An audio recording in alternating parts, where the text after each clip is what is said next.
पास बन रहा है मोटरेबल फायर करने के हिसाब से। ये मेन एग्जिट गेट है, जिसके बाद एक फायर फिल्टर बनेगा जो सिक्योरिटी ऑफिस है वहाँ कनेक्ट होगा। अब बीच में दो और वो नॉर्थ का ये नॉर्थ को इंक्लूडिंग स्टाफ का भी रेजिडेंस और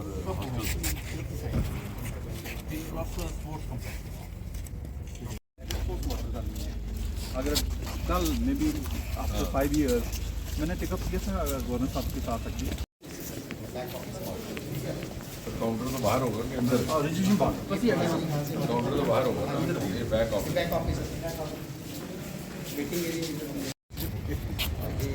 और ये सर मेन यहाँ पर सीधा जो हमारा नाइट शेल्टर जाता है वो ये हमारा नाइट शेल्टर है जो विश्राम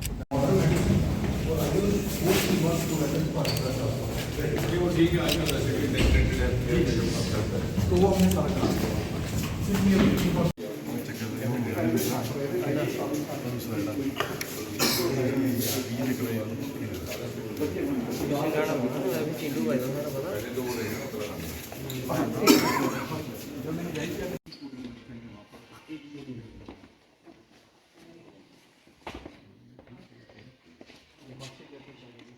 छात्रावास और निवास स्थान के लिए बफर की तरह काम करेगी। दक्षिण भाग में छात्रों के लिए छात्रावास, डॉक्टर और अन्य कर्मचारियों के लिए आवास सुविधाएं दी जाएंगी, जिनसे सुंदर बगीचे और देवक नदी नजर आएगी।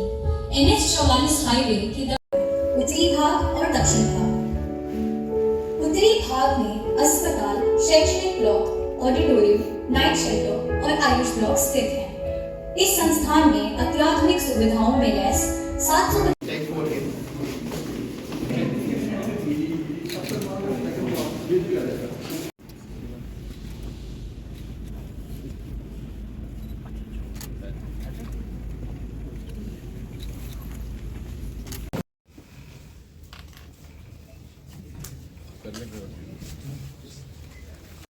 96 इसमें हॉस्पिटल ब्लॉक में और 130 सर बना दी कंपनी ऑफिस बिल्डिंग दी थी इसमें।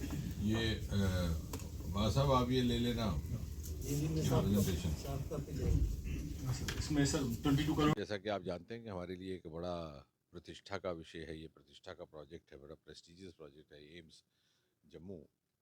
और ये मोदी जी के कारण था कि संभव हो पाया कि जम्मू कश्मीर में लगता है कि मात्र एक ऐसा राज्य है, ये ऐसा केंद्र शासित प्रदेश है जहाँ एक नहीं हमें दो एम्स मिले हैं।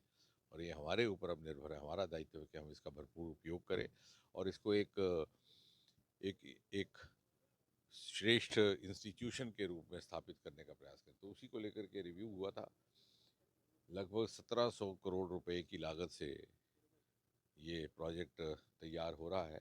इसमें अलग अलग विंग्स अब तो तैयार हो चुके हैं लगभग, कुछ एक अभी काम बाकी है। तो हमारा यही आग्रह रहा है कि जितना जल्दी हो सके काम की गति को बढ़ाया जाए, ताकि हमारा ये प्रयास रहेगा और हम सबकी इच्छा भी है कि आने वाले दिनों में इसका एक कार्यक्रम करके एक उद्घाटन समारोह हो, और उसको ध्यान में रखते हुए इस यहाँ के कामकाज की गति बढ़ाने के लिए हिदायतें भी दी गई हैं।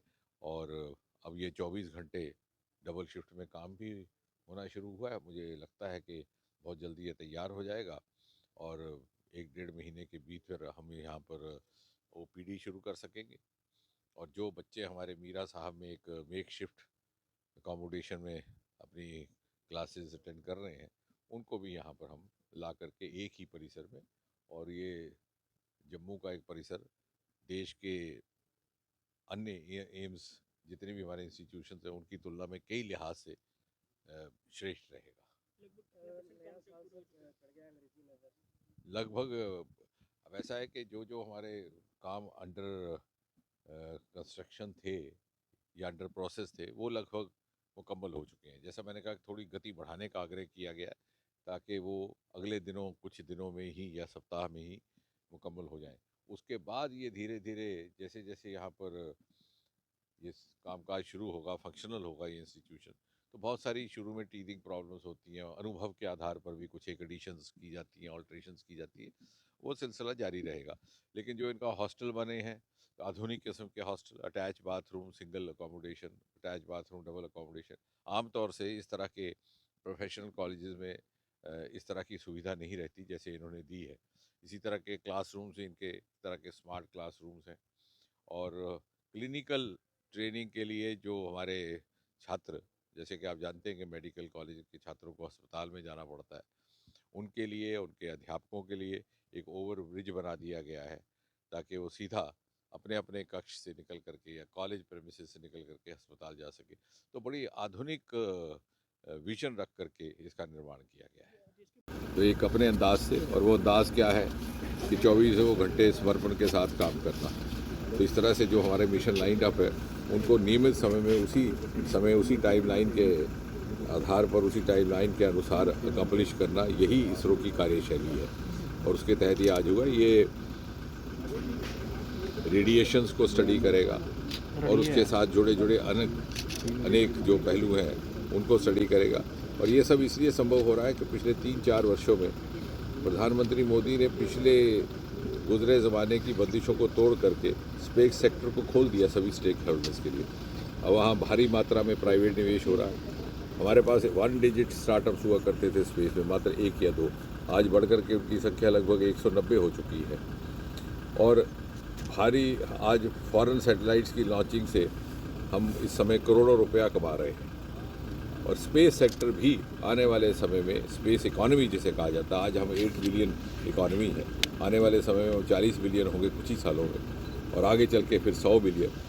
तो इंडिया की जो स्पेस इकॉनमी है वो भारत की ओवरऑल जो इकॉनमी है उसमें इजाफा करने का काम करेगी। और बहुत जल्द हम, अनुमान ऐसा लगाया जा रहा है कि हम इस समय 5वें नंबर पर है विश्व में, हम 4थे नंबर पर आ जाएंगे 2024 में, और फिर आने वाले 3-4 वर्ष में 3रे नंबर पर। और उस वैल्यू एडिशन में स्पेस इकॉनमी का बहुत बड़ा योगदान रहेगा। पहले हमने इसको बांध के रखा था, मोदी जी ने उसे खोल दिया।